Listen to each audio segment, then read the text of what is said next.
You believe in, you deny one less God than I do. You don't believe in 2,999 gods, and I don't believe in just one more.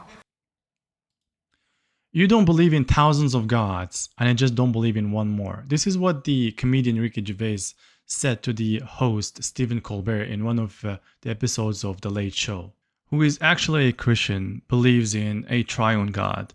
And of course, he doesn't see any difference, Mr. Ricky Gervais here doesn't see any difference between the one and only God that the Christian and the Jews and the Muslims believe in and other pagan deities. There's absolutely no difference for him as an atheist. They see all other gods the same. For him, us Muslims worshiping the one and only God and someone else in India worshiping a cow is somehow the same thing. So here's the big problem. There is a huge difference between monotheism and polytheism. It is important to know the difference between worshiping the one and only God and worshiping multiple deities. It is not the same belief. Atheists, unfortunately, miss this distinction, which is ironic because atheists are considered one of the most intelligent people, right? Because they use science, they believe in science and they use critical thinking.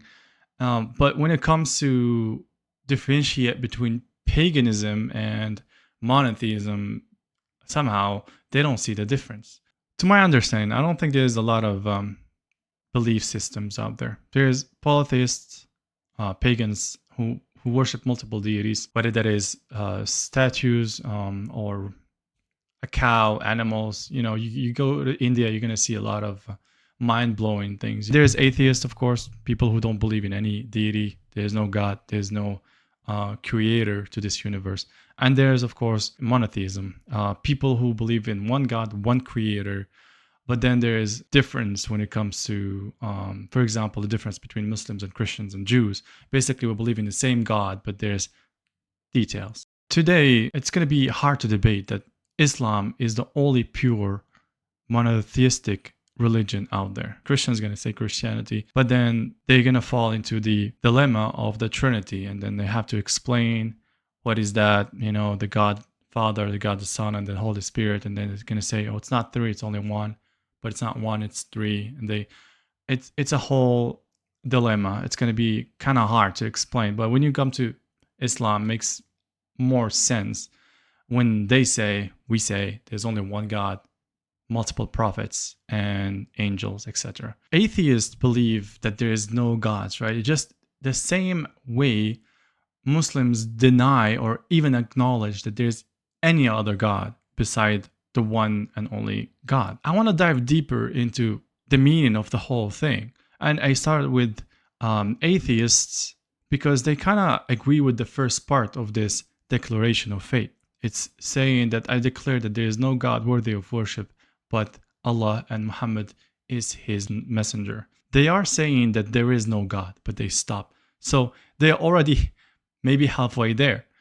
Unlike, for example, Christians or Jews or pagans, they have to denounce their beliefs first, and then they can continue with the declaration of faith. So in order not to get carried away from the purpose of this video, which is explaining the difference between monotheism and polytheism to these smart atheists out there, we have to go back thousands of years ago and in India today and see the relationship between the gods and the pagans, which is really, really weird. The pagans had a strange relationship when it comes to the gods they were worshipping. For example, if you go back to history and see when the Roman Empire would invade a city, and they would conquer a whole city, they would kill all the people, all the men, women, and children, burn the farms, completely destroy the city to the ground, but then they would leave the temples out of harm. They wouldn't harm any temples, any gods, not because they respected the religions or tolerated them, but because they wanted those gods for themselves. So they would go into these temples, they would seize all those gods, the pagan gods, and they would just add them to the gold, the land, the women they captured, so they can use them for themselves, so they can worship those gods themselves. those gods were seen as tools to be used by them instead of their own creator, which is it's really a weird relationship. So there's clearly a big misunderstanding when it comes to the concept of God.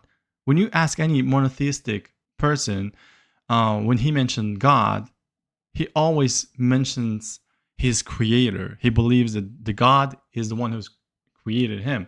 But pagans, however, it's completely different, obviously. Here's another example. If you go back 1400 years ago in Arabia, before Islam came, those people used to worship pagan gods as well. They used to worship statues.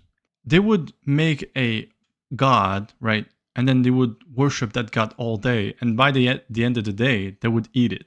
I guess at this point, it's pretty clear that there is a huge difference between polytheism and monotheism. So Mr. Ricky Gervais here, if you do, again, the same example and you say, oh, you don't believe in thousands of God, I just don't believe in one more. It's not the same thing. It's absolutely not. Clearly, you don't understand the difference between polytheism and monotheism. For the record, Ricky Gervais, he spoke about religion a lot, and he clearly does not understand the concept of religion and concept of God. And it's another topic if you're going to talk about monotheism and atheism. Of course, it's another story. But in this video, all he talked about the difference between polytheism and monotheism explained to atheists.